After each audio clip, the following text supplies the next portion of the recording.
આંબાચોક ખોજાવાડ ખાતે હિન્દુ મુસ્લિમ મહિલાઓએ મહેંદી મુબારક ફળવિધિ કરી। આંબાચોક ખાતે ઇમામ હુસૈન અલૈહિ સલામના ભત્રીજા હજરત કાસિમની યાદમાં પરંપરાગત રીતે મહેંદી મુબારક પ્રસંગ હિન્દુ મુસ્લિમ મહિલાઓ ફળવિધિ કરવા પહોંચે છે। આ ફળવિધિ કોઈપણ વ્યક્તિની માનતા રાખવા અથવા માનતા પૂર્ણ કરવામાં આવતી હોય છે તે વ્યક્તિઓ આ મહેંદી મુબારક પ્રસંગમાં ફળવિધિ કરે છે।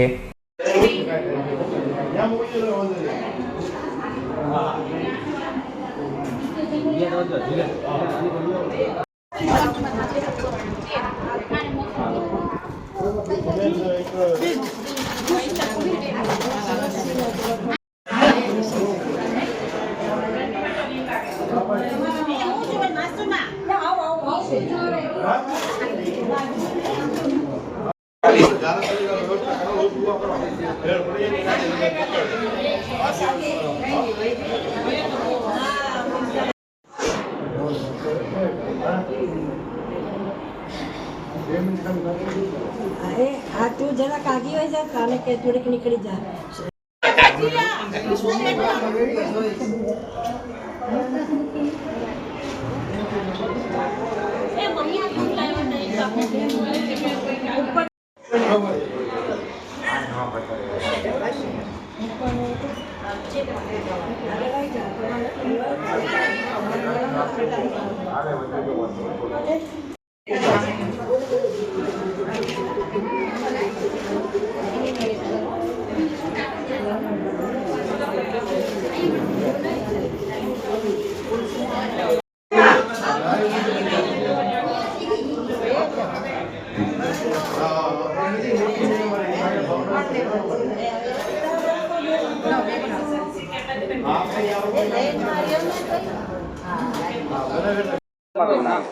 મારું નામ જ્યોત્સનાબેન ડોડિયા છે। મારા દીકરાના ઘરે સંતાન નહોતું તો ગયા વર્ષે અહીંથી ફળ લીધું હતું। આ વર્ષે બાબો આવ્યો તો અમને ફાયદો થયો છે તો ફળ મૂકવા આવ્યા છે। અને હું અહીંયા ઘણા સમયથી આવું છું ને જેટલી માનતા જ્યારે પણ કરી છે ને એ બધી પૂરી થઈ છે। અને હું આવું છું, મારી આખી ફેમિલી અમદાવાદ, ગારિયાધાર, રાજકોટથી બધા અલગ અલગ આવે છે, અહીંયા દર્શન કરવા આવે છે ને માનતા લેવાય આવે છે ને માનતા પૂરી પણ થાય છે। માનતા એટલે કે પહેલાં મારે બેબી નહોતું તો બેબી માટે રાખી હતી અને માનતા અમે અહીંયા ફળ લઈએ છીએ, ફળ પછી લઈને જમીએ છીએ અને પછી વરસ દિવસ સુધી હું નથી જમતી। અહીંયા તો એમ કે 40 દિવસ નહીં જમવાની, પણ અમે અમારી ફેમિલી આખું વરસ દિવસ નથી જમતા, પછી અહીંયા મૂકીએ પછી જ તે જમીએ છીએ, ત્યાં સુધી નથી જમતા। અને બધી માનતા અમારી બધાની પૂરી થાય છે। અમદાવાદથી હું 8 વર્ષથી આવું છું।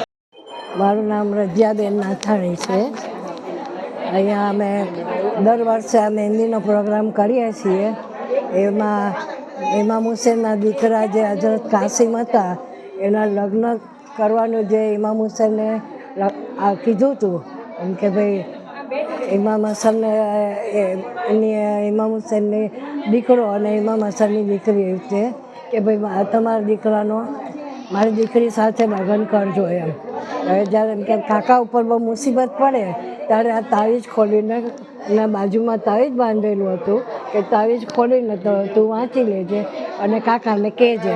હવે એક તાવીજમાં એક તો લખેલું હતું કે ભાઈ મારી દીકરીના લગ્ન તમારા દીકરા સાથે કરજો એમ।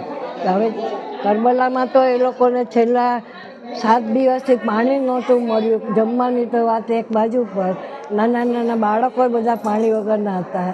હવે એમાં કેમ કરવું ને લડાઈ કરવાની તો બધાને એક પછી એક એ લોકો મોકલતા હતા।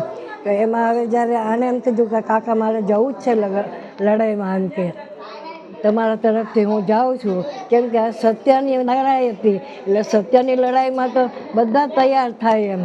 એટલે એ સામેવાળા જે હતા એ લોકો ખોટી રીતે આ લોકોને એમ કહેતા હતા કે તમે અમારી બૈયત કરો, એમાં તમે આ કરો ને આ કરો, કે જે ઇસ્લામની બિલકુલ વિરુદ્ધ હતું। એટલે પછી બધા એક પછી એક જતા હતા। એમાં આ કે હજરત કાસિમ જે હતા એ કે ઇમામ હુસૈન કે કાકા મને રજા આપો હું જાઉં, કે બેટા તારા બાપ કે વાલિદની આ એક વસિયત હતી કે ભાઈ મારા દીકરાના તમારા દીકરાના મારી દીકરી સાથે લગ્ન કરવા। તો પહેલાં એના નિકાહ કરાવ્યા ને અમારામાં નિકાહ કરાવે એમ કે મેરેજ કરે જેટ મીન્સ એમ એટલે એના મેરેજ કરાવ્યા અને પછી એને રજા આપી. એટલે એમ કે એક રાતનો જે દુલ્હો હતો એ પોતે એમ કે ત્યાં આગળ ગયો અને શહીદ થઈ ગયો. તો એને ત્યાં આગળ એ લોકો કશું કરી નહોતા શક્યા ને કંઈ ઉજવી નહોતી શક્યા, ન મહેંદી કે ન કંઈ નિકાહ કે ન કશું જ. તો આ એની યાદમાં અમે અહીંયા કરીએ છીએ. અને એમાં એવું નથી કે એકલી મહેંદીનું કે નિકાહનું જ કરીએ, પણ કોની ગમે તે હાજત હોય છે, ઈચ્છા હોય છે એ અહીંયા પૂરી થાય છે. કોઈને ઘરની હાજત હોય, ઈચ્છા હોય, ઘરની માનતા હોય છે એ કરે છે, કોઈને બાળકોની માનતા હોય છે, કે કોઈને વેસવાળ વિવાહ ન થતું હોય તો એ લોકો અહીં આવીને ફળ ઉપાડે છે અને પછી એમને માનતા પૂરી થાય એટલે આવતા વર્ષે પછી એ લોકો ફળ ચડાવે છે. ને એવું કંઈ નથી કે તમે આટલું જ ચડાવો કે આટલું જ ચડાવો, તો જેવી સામેવાળાની શક્તિ હોય એ પ્રમાણે તમે ચડાવો. કોઈ ઘણા આવે છે તો મકાનની માનતા હોય છે તો ચાંદીનું મકાન ચડાવી જાય છે, ચાંદીના ફળ ચડાવી જાય છે. અને અહીં જે કોઈ આવે છે એવું નથી કે ખાલી મુસ્લિમ લોકો જ આવે છે, શીખ, ઈસાઈ, હિન્દુ, ગમે તે પ્રજા હોય છે, ગમે તે જાતિના હોય છે, બધાની માનતા અહીંયા પડે છે.